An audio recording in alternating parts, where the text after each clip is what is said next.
Olá, crianças! Vamos cantar uma musiquinha primeiro para começar a nossa aula? Bem fácil, rapidinho. Pula fogueira, ioiô. Cuidado para não se queimar. Olha pra fogueira, já queimou o meu amor. Pula fogueira, iaiá. Pula fogueira, ioiô. Cuidado para não se queimar. A nossa aula hoje é bem legal, é da fogueira. Vamos lá fazer a nossa aulinha. Mamãe, eu quero que você pegue esse papel que tá aí, ó, no bloquinho da atividade. Isso daqui, ó, vai simbolizar os pauzinhos da fogueira. O que é que você vai fazer, mamãe? Olha aqui, ó, você vai pegar a tinta vermelha, mostra aqui bem pertinho, e vai fazer isso na mãozinha da criança, ó, vê?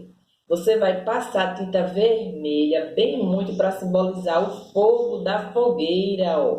Quando você pintar de vermelho, vai pegar a cor amarela e vai fazer isso também, ó. Tá vendo? Para que a gente possa passar na fogueira, que é a mãozinha da criança, ó. Isso aqui vai ser o fogo, a mãozinha da criança vai ser o fogo. Olha que a fogueira como ficou linda. Tome fogo, tia. Tome fogo na fogueira. Lembrando que criança não pode brincar na fogueira. E a gente tem que evitar. Olha para quem essa agora, você vai falar bem sério. A gente tem que evitar fazer fogueiras esse ano. Porque tem muita gente dodói, por causa da fumaça, tá certo? Então, ó, a atividade é essa aqui. Olha aqui de novo a atividade, como ficou legal.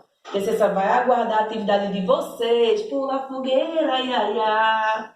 Pula fogueira, ioiô. Tchau, crianças. Beijos.